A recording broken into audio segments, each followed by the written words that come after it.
Hello, everyone. Thank you for joining us for our part one of our three-part series, Starting an Online Business from Setup to Success. This webinar series will be with Jetpack, WooCommerce, and Bluehost. We are so excited to have you here today for part one, which is the principles of success.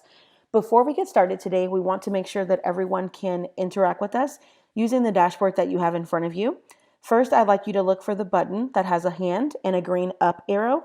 This button will allow you to raise your hand. So if you can hear me, go ahead and use that button, please. Perfect. Looks like everyone can hear us just fine. When you have any questions, please use the questions window that you see to the right-hand side as well. We want to make sure that you can get some of your questions answered during this session and have the information you need to set up your online business. If you have any technical issues with the webinar, please try logging out and then back in. If you have any issues after that, please call 855-352-9002 and the GoToWebinar support team can help you out. I want to introduce our guest today. First, we have Jonathan. So Jonathan, if you want to introduce yourself, that'd be great. Perfect. Thanks, Michelle. So my name is Jonathan Wold. I'm the community manager here at WooCommerce. I'm responsible for our different community spaces and just a lot of things amazing happening there. And I'm joined by my good friend and colleague, Gareth Allison. Gareth, good to have you. Yeah, thanks, Jonathan. Like he said, my name is Gareth. Work on the WooCommerce team at Automatic, and I'm involved in brand, social, email, and content design on the marketing team.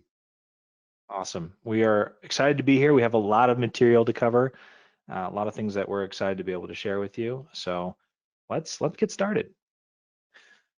So our focus overall here is this idea of helping you go from an idea to get into your very first customer. You guys have the ideas, you're the entrepreneurs, you have things of value that you want to be able to bring to the market. You've got the pieces of the puzzle, and today we're working on helping you bring those pieces together.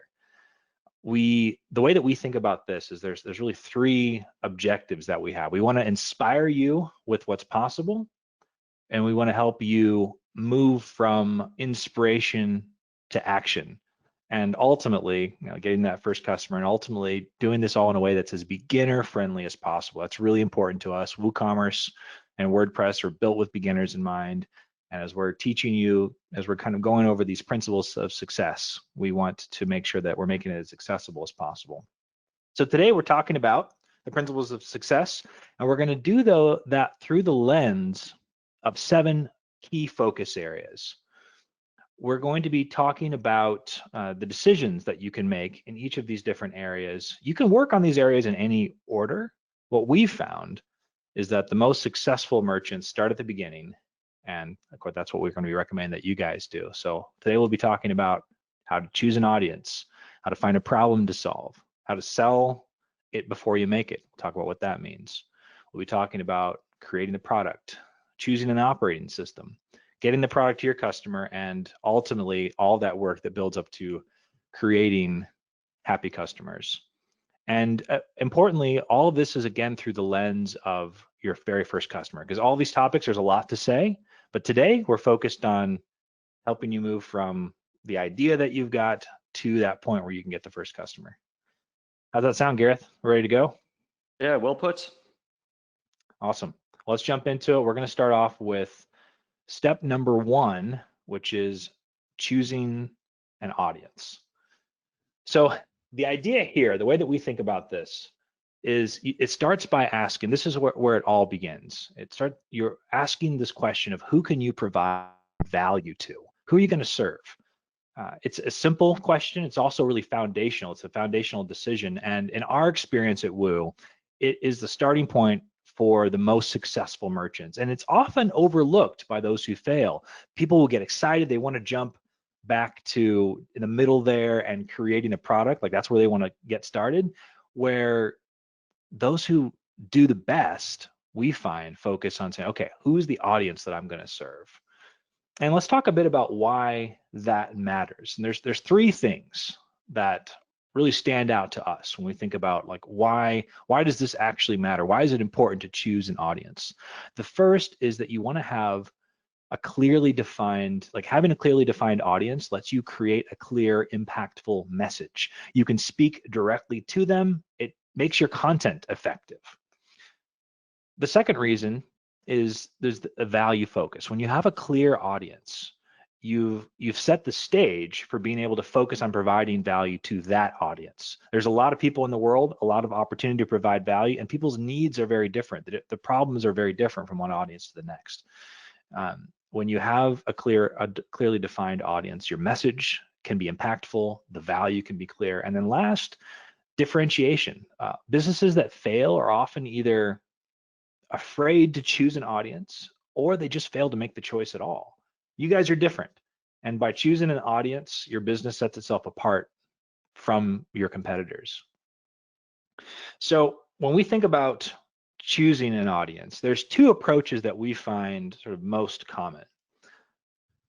The first is that you can choose an audience that you already know. This is quite common. It's a group of people that you're a part of or well connected to, where there's a common pattern with this group of people, and it's something that you're familiar with. It's around a shared interest, a hobby, a life stage, an industry, et cetera, et cetera. And we're all connected to different groups. The other approach that you can take is to work with someone else who knows an audience, and where they're well connected to it. So one of the common mistakes that we see in merchants who don't do as well is like, oh, I want to work with this audience, but they have no context or connection to that audience. So either it's something that you're already connected to, or you find someone that you can work with who knows that audience really well. And the key takeaway from our perspective is to be specific. Entrepreneurs are, in our experience, notoriously afraid, or sometimes afraid of like missing out by choosing a particular audience, by making that decision. And what we find is that those who do the best are those who are willing to be specific. You can change your mind later, like you have the right to do that. In the beginning, though, we find that it's really important to just be specific and decide who is the audience that you're going to serve, and that becomes the thing that you start on. All right, Gareth, what's next? All right, thanks, Jonathan. So step 2 is finding a problem to solve. Once you've chosen an audience, the next step is actually finding this problem to solve. And the good news is that everyone has problems, and solving problems is actually what people pay for. When you think about it, I mean, that's really kind of the basis of commerce, right? If you have a problem that you can't solve yourself, then you pay to get help to solve it. And in this situation, you want to be that help, that solution. That's the value that your business is going to provide. So you've chosen an audience using the guidelines that Jonathan laid out. And now it's time to figure out what problem or problems, there could be a few, it is that your audience has. So we're going to look at some common problems, as you can see on the slide here. These are some examples to help get some ideas going. And you might notice that a lot of the problems that I've listed here are personal. They impact feelings. Some of them probably resonate with you as well. And perhaps they remind you of a business or a service that you've used in the past even. All right, so we head over to choosing the problems. So more often than not, you'll notice that the audience that you've chosen actually has more than one problem that needs solving. There are two things to keep in mind as you navigate this and decide which problem it is that your business is going to focus on. So one way to choose a problem is to optimize for impact. If your audience has multiple problems that need solving, you need to determine which of these problems has the most potential for positive impact when you solve it. Where does your audience need the most help? And the funny thing with this is that it can often be a little more art than science, right? So you may need to go with your gut or trust your instincts here.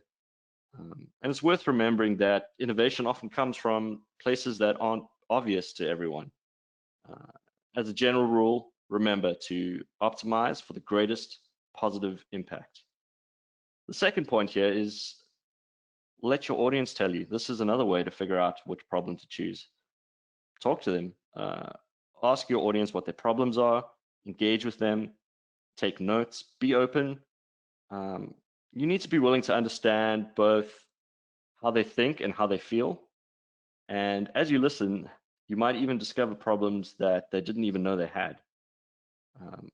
And this can be done through social media, which is great for real-time feedback, or you could direct folks to fill out a form, or even perhaps interviewing people that you know already who fall into this particular audience.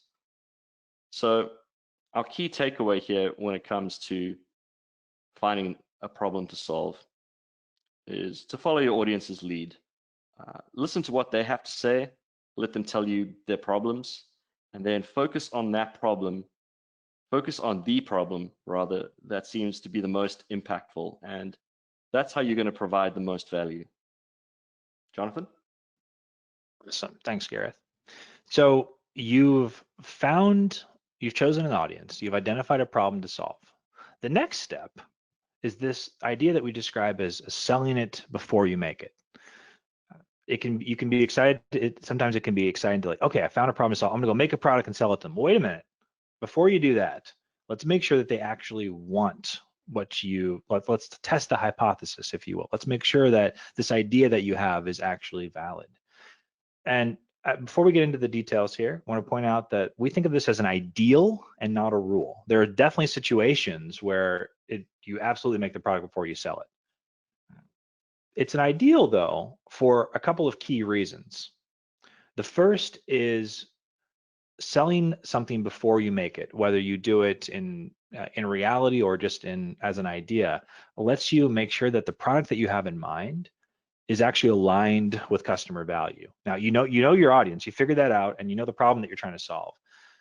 Taking the idea of your product and presenting it as an offer to them helps you ensure that what you have in mind is actually valuable to the audience that you're serving. And the more tangible that you can make this, the better. We see a lot of great examples in the world of like Kickstarting and Indiegogo, and other places where it's quite obvious too. Like if you were selling custom dresses, for instance, you'd want to sell it because it's custom before you actually make it, right? The other reason why you'd want to sell something before you make it is it gives you an opportunity to improve the product effectiveness. When there's clear value established, there's often opportunity to make the product even more effective, right? So let's say you spoke to the audience, you identified a clear problem to solve, you've got an idea. When you put that idea out there and you make an offer, like I want to build this, I want to sell you this for this much, then you can hear from them that sometimes they'll say, oh, that's perfect, and could it just do this? And as you talk to a few folks, you might find some clear consensus, and then you actually end up making the product better. And what's great about that is when you're first getting started, this is valuable for a lot of reasons.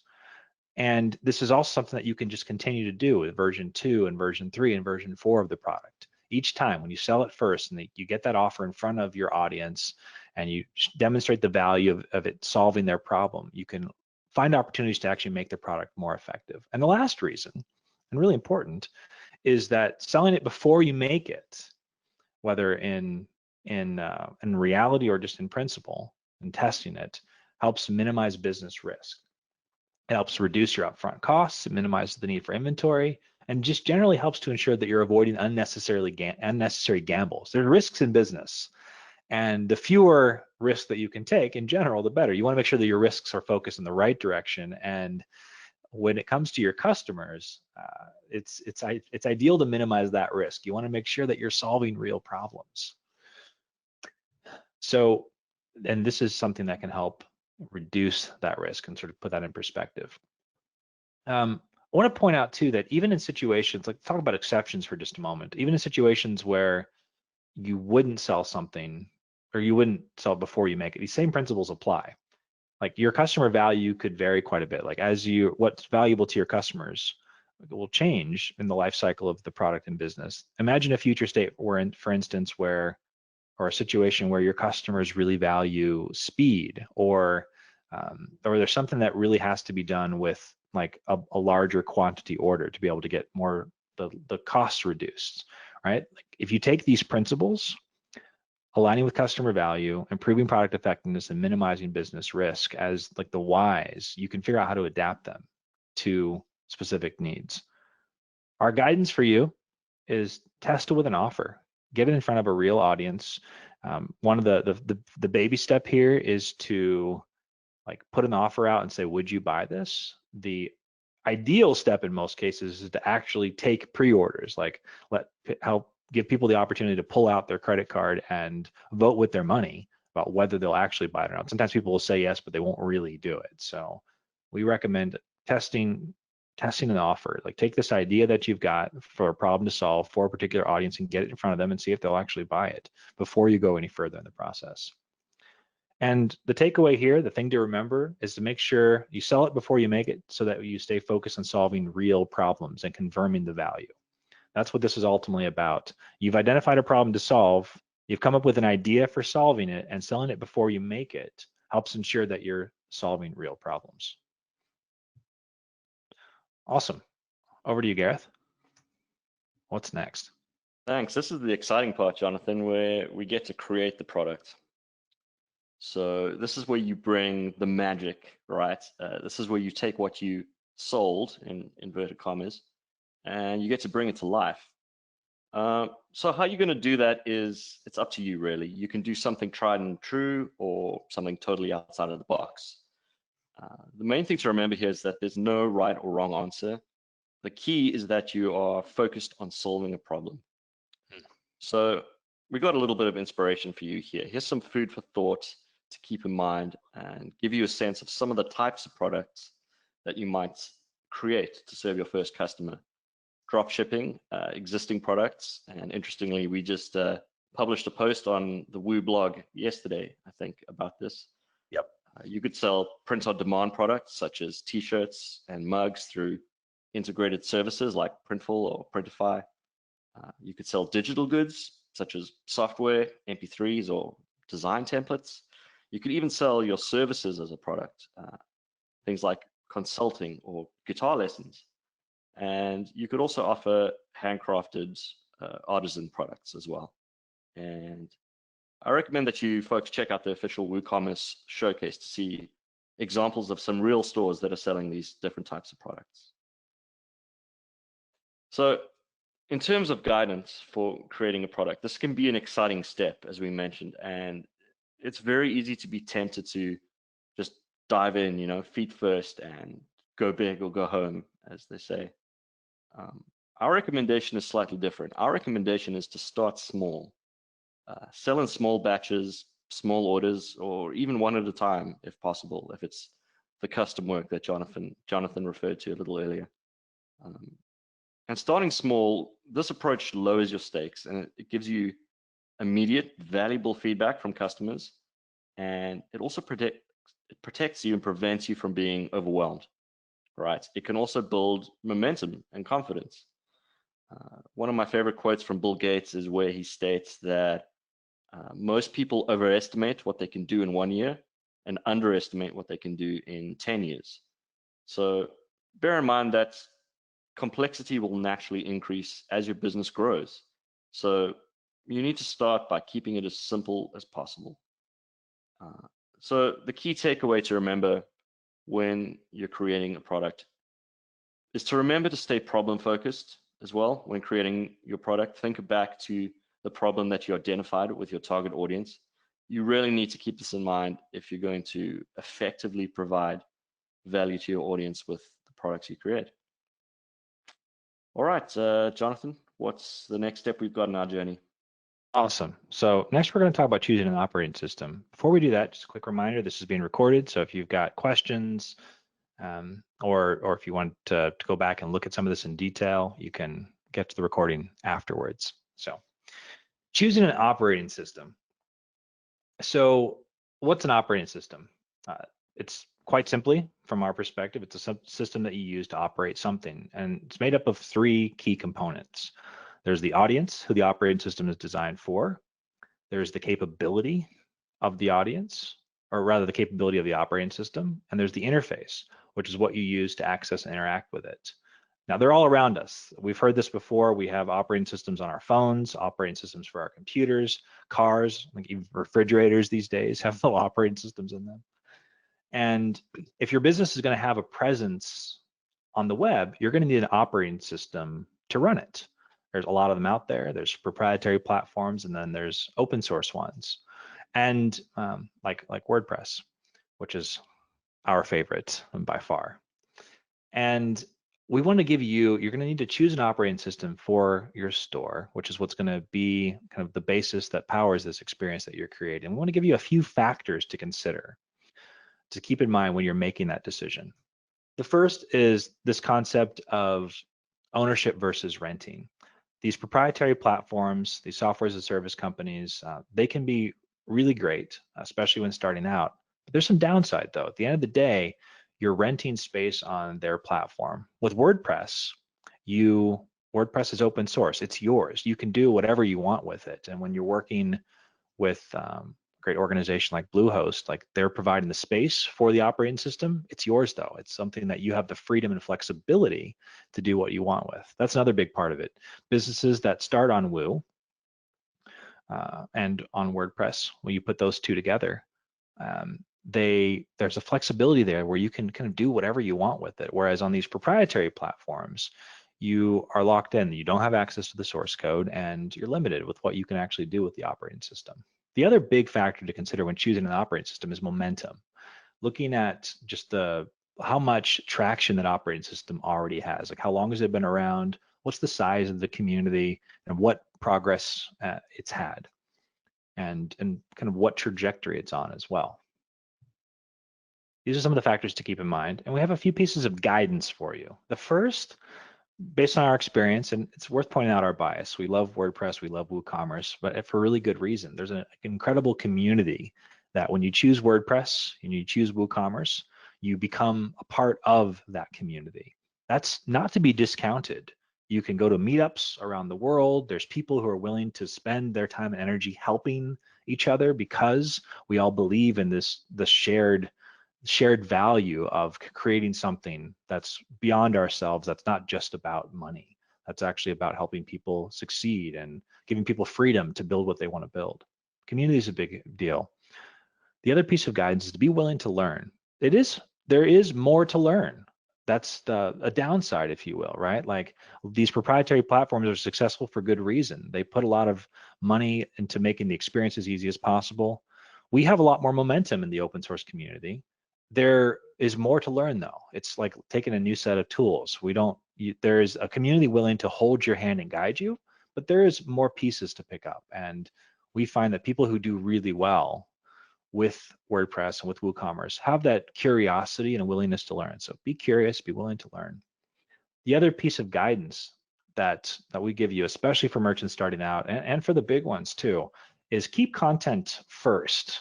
When you think about serving an audience and finding the problem to solve, so much of doing that well comes back to your message and to how you communicate with the customers, with the audience that you're serving. So being able to have flexibility and being able to keep content, like to have the agility to make changes and make adjustments is really important. WordPress, as some of you know, we think of it as an operating system for the open web. Almost 40% of the web runs on WordPress now. It's big. There's nothing else even close to it. It's grown that large because from the beginning, it's been content first and focused on empowering creativity, especially in non-technical folks. It's fantastic. WooCommerce builds on that and brings commerce to the content. Our takeaway here, we recommend that you use WooCommerce and you do so on WordPress. And you are joining a large community of folks who've made that choice and love it. And it's only getting better. That's the thing about open source. There's that momentum that builds where it just keeps getting better year after year. All right, what's next, Gareth?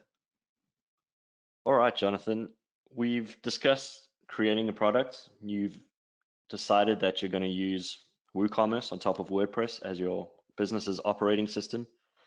The next step then is to get the product that you've created to your customer, the people that are buying from you. And this means shipping fulfillment, which is a vital step in this whole process if you're selling physical goods. And shipping it's complex. There are a lot of moving parts, pun intended, I guess, and quite a few decisions that need to be made. With that means there are also a lot of options out there, tons of options actually, and it can all seem pretty overwhelming. The good news that I have for you is that it doesn't need to be complicated, especially when you're starting out. So let's take a look at 3 of the main elements when it comes to shipping and fulfillment. First one is your carrier. Carriers are the companies that transport goods from a business to a customer. Some of the most well-known ones are companies such as UPS, FedEx, etc. The first question you need to ask yourself when deciding on a carrier is, what's actually available to you? You may live in a country or region where certain carriers aren't available. You may only have access to local options, such as Canada Post, Australia Post, things like that. And you need to determine which of these options aligns best with the audience that you're serving and also the nature of your product. For instance, does your product need to remain frozen during shipping? Is your product flammable or is it breakable? Some carriers are better equipped than others to handle these requirements, or they may simply offer the same service at a cheaper rate. Some of them might not actually be able to ship your particular type of product rather at all. So the second element that we're going to cover here under shipping and fulfillment is logistics. And logistics concerns your general organization and implementation. What are the steps needed to get an order out the door? You need to consider how you're going to manage your inventory, how you package the product you're selling, and also ensure that it arrives safely. And a package arriving safely leads us into the third point here, which is the customer experience when it comes to shipping. Which shipping options do you want to offer your customers? Overnight delivery, free delivery, pick up at the store. There's so many different options that you can choose from. And you also need to factor in pricing. Determining your pricing policy for shipping is an important step. Will it be free shipping, a flat fee, or will it be based on the carrier cost as well? And you also need to bear in mind what the overall fulfillment experience is like for your customer. How often do you keep them in the loop once their order goes out? What if they need support? You need to consider a returns policy if they're not satisfied with their order. And you're going to need to consider all of these questions and then put a plan in place for each one of them. So in terms of guiding principles here, it's important to remember to choose an approach, again, that it aligns with your audience and the problem that you're solving. So this can be done using the following 3 principles, and I've made them rhyme, so hopefully that they'll be a little bit easier for you to remember. The first one is dates. Think about your possible shipping destinations and how long your shipments will take. Maybe you'll want to offer express shipping. The second one is weights. You need to consider what you're sending and how you'll send it. The size and weight of each product that you're selling will naturally help determine your costs. And this is going to be important when you're building your overall shipping strategy.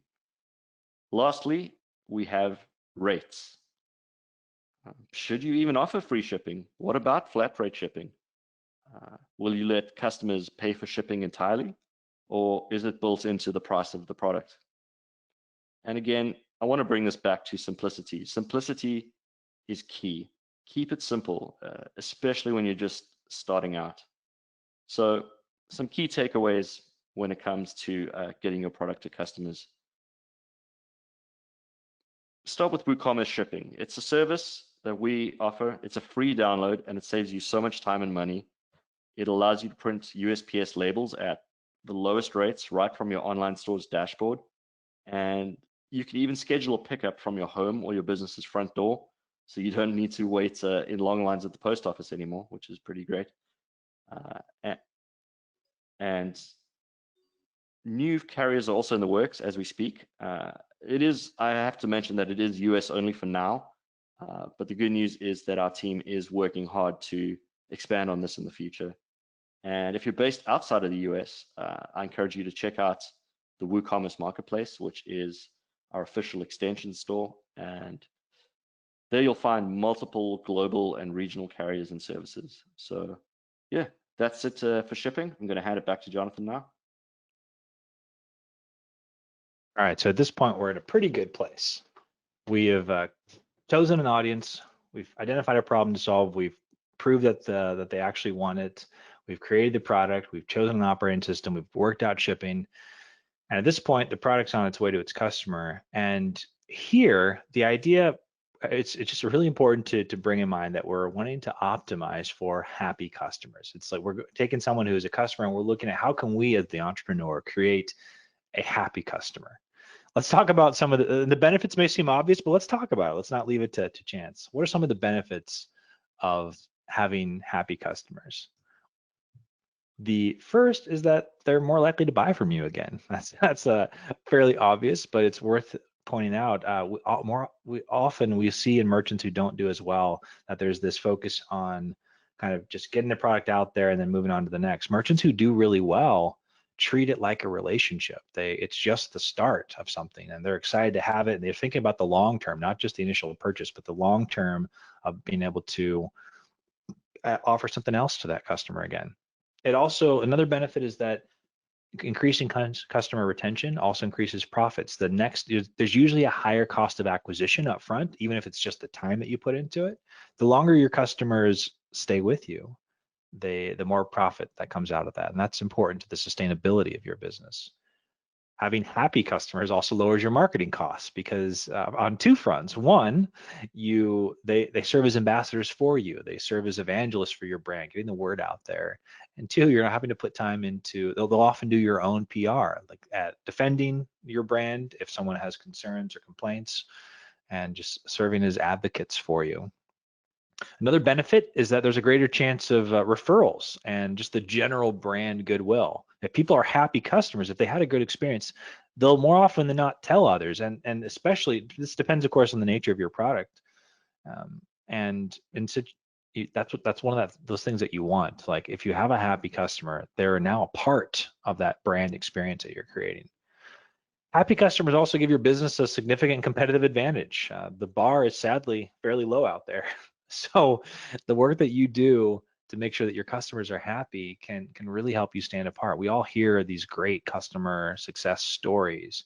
You can create them in your own business. You can make that just a key part of what you're doing. So here's a few guiding principles to keep in mind. The first is do your best to deliver orders on time and in good condition. That's basic things, but not to be understated, like making sure, and in situations where you can't, make sure that you're communicating really well with the customer. And this goes back to what Gareth just talked about, giving options. Like some customers don't care when it gets there. It can take 2 weeks, it's fine. Others, they really need it now. Making sure that you're on top of that and aligning with your customers' needs. Another guiding principle is to just make customer service a key part of that delivery experience. Look for ways to put maybe little notes that you put in, especially early on, little personalization touches where you write their name on something. There's all these little things that you can do to just set up a good experience, which touches really nicely on product packaging, right? Like you can set up customer experience, a good tone from like the confirmation emails that they get, and you just letting them know that, hey, we're here, we got you covered. And then when they actually get the package, you can create this delightful experience for them. It's important to follow up after purchase, make sure that it's working the way that they expected. Just like, hey, you got the product. I want to just make sure, does it meet your expectations? Is there anything that we can do to make it better?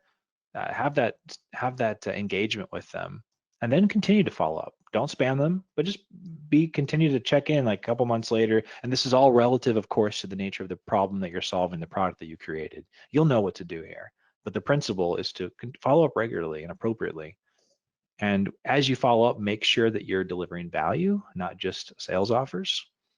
Look for, maybe you're helping them get more out of the product that they bought from you. And make sure that you're rewarding the customers that are loyal and that have kind of been there with you. And just continue to build that momentum.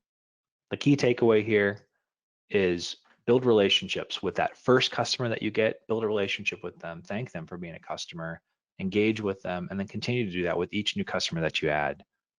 That's what we want you to be keeping in mind. All right, Gareth, let's start to wrap this up. Right, yeah, thanks, Jonathan. So we've thrown a lot of information your way. So I think this is a good time to recap the 7 principles of success that we've covered today. And I'm going to mention one key takeaway for each one. So the first one, choose an audience. When choosing an audience, you really need to be specific.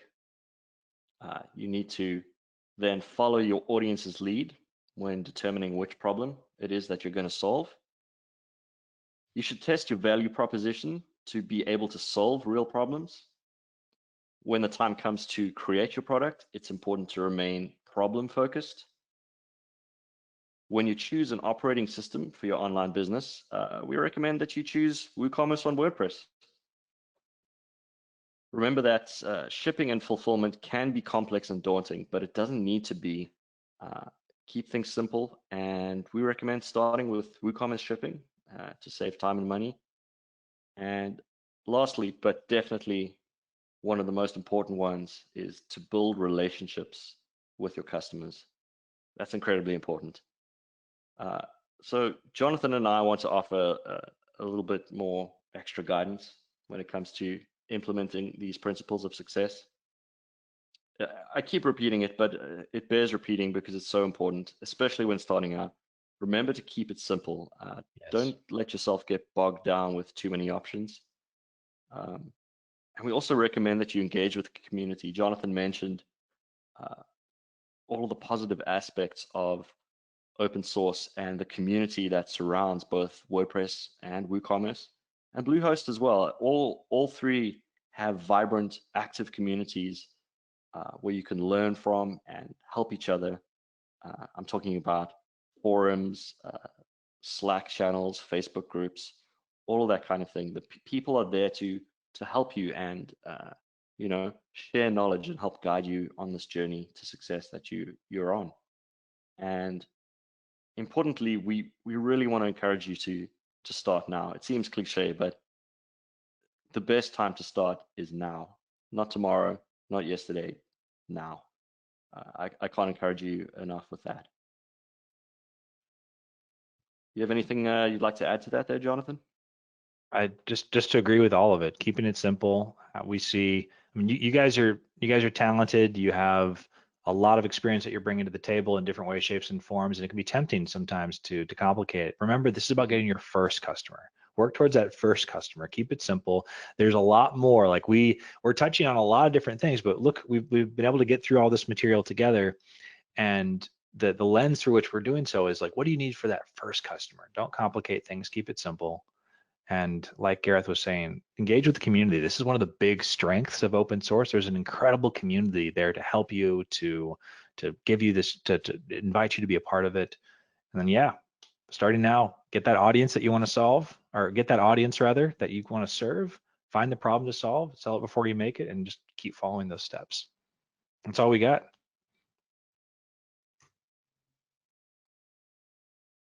Michelle, Thank back you, over to Jonathan. you. Yeah, thank you. Thank you both so much for explaining that. We've gotten a lot of good feedback from everyone as you're walking through all of these really important principles of success. We have a lot of really great questions that I think we'll have a lot of time to answer. I do want to remind everyone we've gotten a couple questions about it. We are recording this webinar as well as all of the all of the future webinars in this series. This one was setting the stage for like the principles and the things that you really need to learn before even going online and creating the actual business model itself.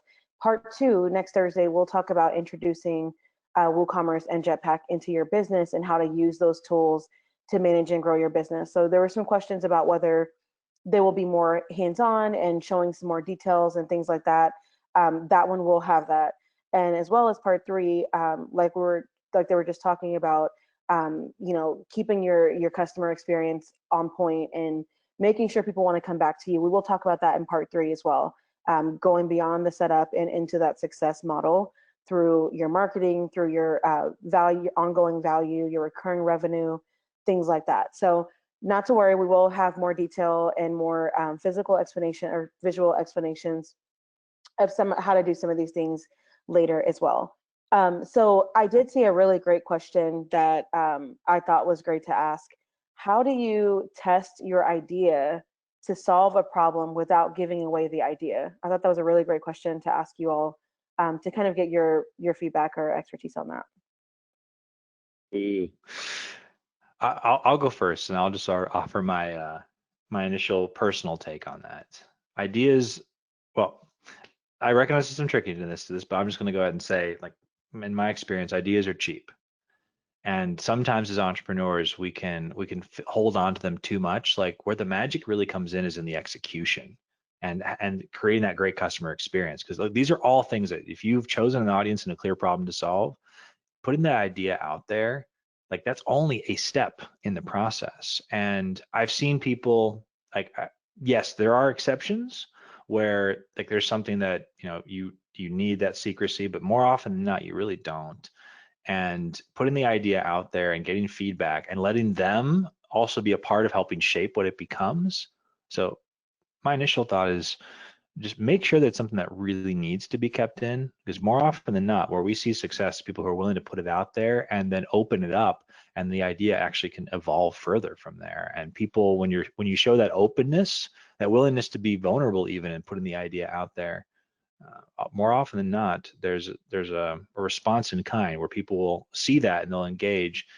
And even if someone were to take it, like, I've had things stolen in the past, and you can't replace happy customers. And yeah, so that's my initial thought. Gareth, anything to add? Yeah, I agree. And you don't always have to go into super minute detail when you're True. testing out an idea. Remember, if you have the audience's problem that you're trying to solve in mind, um, often by the feedback that you get in determining that problem, that can already help you in testing your idea, I feel. Yeah. So you don't always need to, break it down into a step-by-step, play-by-play, exquisite detail pitch. I think that the previous step where your audience informs you can go a long way to helping you to determine if your idea is going to actually work or not. Awesome. Thank you for sharing that. We also have some pretty general questions that I think are important to talk about. A lot of people were asking about different versions of this question, but how do you sell things that don't require you to ship anything? I know we talked a lot about shipping today, but what about ebooks or guides or downloadable files and things like that? Music, videos, things like that you're selling that don't require shipping. So that's great. I'm glad someone asked that, because from our perspective, the physical shipping is actually the harder problem to solve, which is why we focused on it. And just to kind of give some thinking about it. But that's one of the powerful things about doing stuff on the web, is that it doesn't have to be physical. It can be either purely digital, virtual, or a combination of those things. So as you've already mentioned, Michelle, we'll be getting more into the detail of the how specifically for those areas. But the good news is that if you've chosen WordPress and WooCommerce as your operating system, and if you already have customers, like you've decided that a virtual or digital product is how you solve a problem, then your life actually got quite a bit easier, because you don't have to deal with carriers and logistics and that kind of delivery component of it. So we'll get into more detail on that in the coming episodes, but everything here applies really nicely. And if you've chosen to go digital, your world will be easier, especially in the beginning. Yeah, definitely. That's awesome. Thank you. What about multiple languages? Does WooCommerce support multiple languages or different languages within the same online store? Gareth, you want to take that? Sure, yeah. I mean, WooCommerce has actually been translated into, I think, 64 different locales at the moment.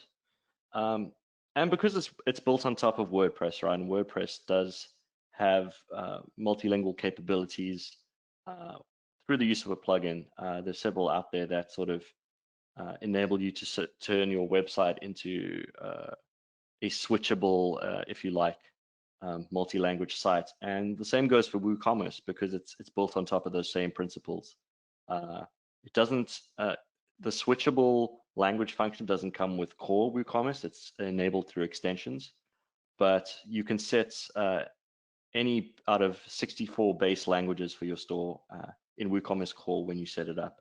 So the short answer is yes, and the longer answer is if you want to be able to switch between multiple languages at the same time, that's available through extensions. And to everyone, I did just link to find a list of all the extensions that they mentioned in the chat window. So you should be able to see those in case you want to look them up. Now, another common question that I've been seeing is about, I know we talked in detail about why WordPress and why we feel passionately about WordPress, as Bluehost and as Automatic. But a lot of people are asking about, like, can you use Joomla or Drupal or a different operating system to build your WooCommerce website? And I think that's a pretty common question that probably comes up and a good question to answer. Yeah, awesome. I love that. Yeah. So WooCommerce itself is specific to WordPress, but let me just sort of touch on that a moment. Like those are Joomla, Drupal are great examples of operating systems, which it's a big positive deal, are open source. They have that same flexibility and freedom. What they lack over what WordPress and WooCommerce offers is the momentum and the community. What WordPress has done really, really well is be beginner focused and content focused from the beginning. Drupal did a great job, for instance, on just the overall software, but they weren't focused on beginners. They were focused on developers. Joomla had a similar story. And so they end up losing some of that momentum that it doesn't really just compare in terms of size. There are great options there as well. If you're a beginner though, and if you want to maximize the value of momentum and community, WordPress and WooCommerce are obvious choices. At the end of the day though, it's making a choice. Definitely agree there. I did notice that someone asked a question that I want to answer. A couple people have asked it, but they're talking about building trust within your audience prior to selling and before you make products. And is audience, trust really important, or do you feel like customers will buy without trust? I will say that we are going to talk extensively about this in part 3 of this series. It's something that I feel very passionately about, and I think everyone on the call probably does as well. There are ways to try to build trust, but yes, you can sell before that. I want to give you the opportunity, Jonathan or Gareth, if either one of you want to speak on that as well. But just throwing it out that we will talk about that a little bit more in detail. Awesome, Gareth. Yeah, that's a good question, because if you don't have a product to sell already, it can be tricky to convince people that you are trustworthy. And a way that I would recommend is to position yourself as perhaps a thought leader or a person who is trustworthy via your perhaps your social media accounts and things like that, where you make it very clear to people that these are the values that you ascribe to. Sharing, retweeting, perhaps interacting with prominent conversations, perhaps taking part in some Twitter chats as well. I know Bluehost do some regular Twitter chats as well around certain subjects, and making sure that people are aware of your values and how seriously you take it is a potential step when you don't actually yet have something to sell. A couple of thoughts Right. on this. Go ahead. That I would just add is yes, trust is essential, and there's a lot of things that you can do to build trust. I think the first thing that comes to mind is that focus on value. You can find ways to provide value even without a product to sell, by bringing together information, by bringing together expertise, which leads to the second point, is that one of the best ways to build trust is to focus on lifting up others and shining light on others.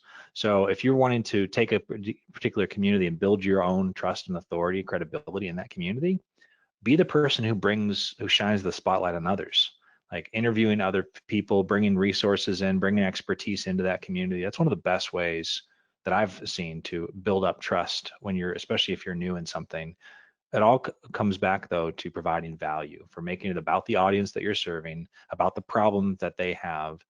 And the more trust that you build, the better position you are when you ultimately do make an offer, which again, it's kind of a no-brainer because that offer is focused on solving their problem. It's about them, not you. Yeah, well put. Totally agree.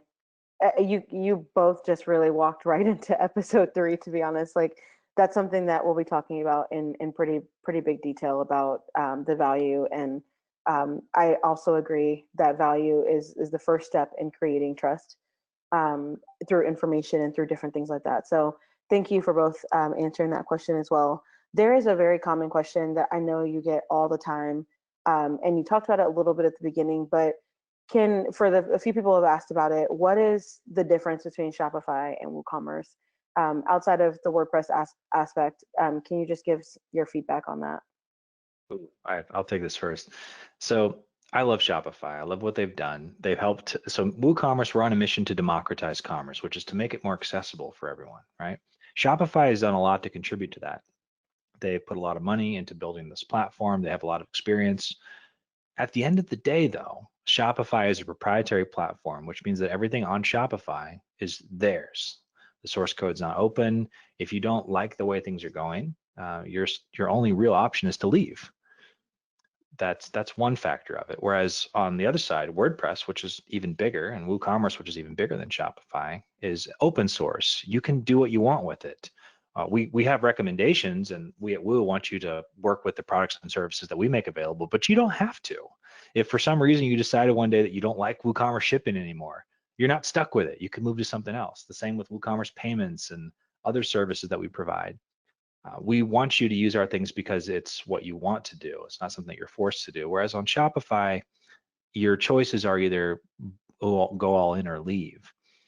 The other aspect I think that's worth pointing out is at the end of the day, like as a company that's received a lot of investment and that's now publicly traded, there's a certain pressure there to make sure that they're always becoming more and more profitable. Whereas with us at Woo, we care about that too. It's in service though of the mission, which is to democratize commerce. We want to make money and be profitable so that we can further the mission.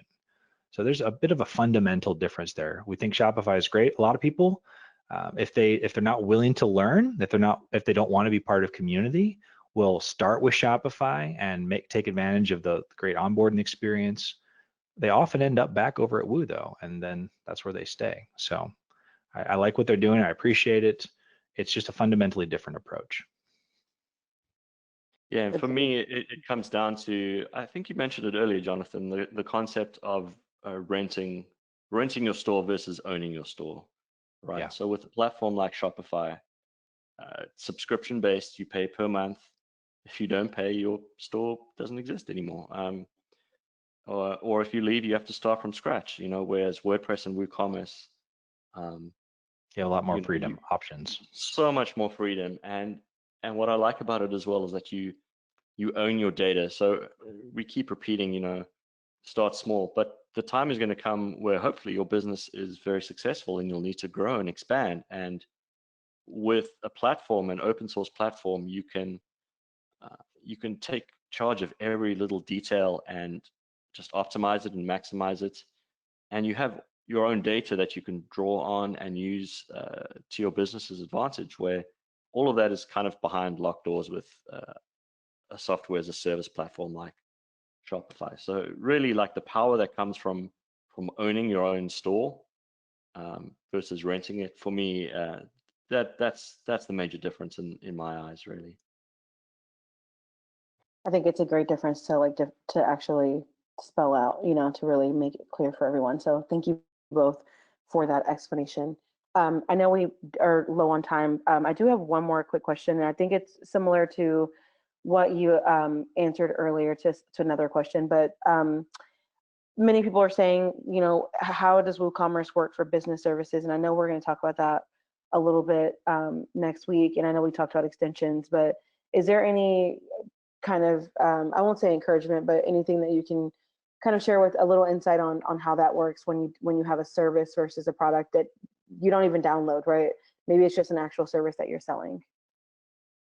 Yeah, certainly. So there's a few ways that we think about this. One, I mean, there's this term of productized services, right? Where there is not something to ship. There's a thing that you're doing. We see this a lot with artists, like doing custom canvases or a custom, like if you think about the example we gave earlier of a custom dress, there's a service component where you're making the thing, right? So there's productized services where there's like there's people involved in like doing something fairly custom to it. And then the other side of the spectrum, yeah, there's just the service business where you're doing something for them. And you can certainly, yeah, it's the same types of thing apply. We focus on the education and training primarily on just the product and productized services. These principles apply. It's still about choosing an audience, finding a problem to solve, confirming that they want your service before you deliver it, which is an even more obvious example there. And you can use WooCommerce. So WooCommerce has invoicing extensions. You can take payments, like all those same things apply, and it works great in the service industry as well. Yeah, we have a lot of stores that do sell services. Well, I think I mentioned like consulting services. We have a lot of language tutors who sell private one-on-one tutorial courses, I guess. And it's a very popular part of WooCommerce, and it is a function that's built into the core product as well. You can enhance it with extensions for sure, but selling digital products that comes standard with WooCommerce core itself. Perfect. I did just reshare that link to the showcase where you're talking about where some of these online stores can be found, so people can get an idea, of the different types of business models that work for WooCommerce. And I did have a question that I missed, and I want to make sure we answer it. He's been very patient, but what do you think about offering a product or service that has already been solved, like solving a problem that's already been solved, or solving a problem that's already been solved by another product or service? So basically, someone is thinking about an idea to create a product that already exists. How do you decide whether it's worth it to enter that type of competition with other entrepreneurs? This is a pretty generic business question, but maybe something that you have a good perspective on. Yeah, it's a great question. I think this is where it starts, why it's important to start with the audience, because there's a good chance that either you're solving the same problem for a different audience, which is a great sort of way to think about a business. It's like, okay, I see what worked over here. I'm going to take this and bring it over to this audience here, whether it's an audience that maybe is a different geography or a different language or different life stage. Like that's a great example, a great way to look. The other thing is to serve a subset of that audience, like same audience, same problem, but maybe you're focusing on a higher end like experience. Maybe you're focusing on a more budget experience, right? Like there's a lot of different ways where you can carve out something unique, but it comes back to what that audience values. And even within, let's say it's the same audience, same problem to solve, there's going to be subsets or supersets that where you can find a unique angle. So I think that's a great place to start, and often why in a number of businesses, there's not a definite advantage to being the first. Sometimes the second and third is actually the more favorable position to take. And it also depends on the size of the audience as well, right, Jonathan? Because, a particular business may already be solving the problem of an audience, but that audience might be large enough where, there can be several competitors in that space as well. And Jonathan said so well, you can sort of separate yourself as well in terms of the value that you provide. Your service might be quite similar, but the value you provide is slightly different. Or it could be just the angle and the execution of your solution. There might be some differences to it as well. And, if you look at a lot of audiences, there's not just one key player, right, in that field. There's usually a couple that are vying. So there's definitely there are ways that you can position yourself, despite the fact that there may already be a player in that space. Yeah. Perfect. I think that's a great answer, both of you. Thank you so much for that. I know we are currently at time. just one small reminder that we are recording this session, and we will be back next week for part 2. That will go a lot more in depth into Jetpack and WooCommerce and how those services actually work to support your online store. Jonathan will be back presenting. I think Gareth will be back as well presenting, and we'll have a few other guests that will also be available to answer questions and get into some of the details that we really want you to get out of this webinar series. So we really appreciate everyone joining today. If you registered for this webinar, you will have access to all of them. You don't need to re-register. You don't need to ask for individual recordings. You will get all 3 of them. If you have any additional questions that you want to get in on the record, feel free to send them in right now. I'm going to leave it open for just a minute before we disconnect. But we'll be back next week at the same time on Thursday, available to start the second part of the series. Thanks again, guys, for joining us and for lending your expertise today. We really appreciate it. Thanks for having us. Yeah, thanks so much, Michelle. You're welcome. We'll talk to you soon.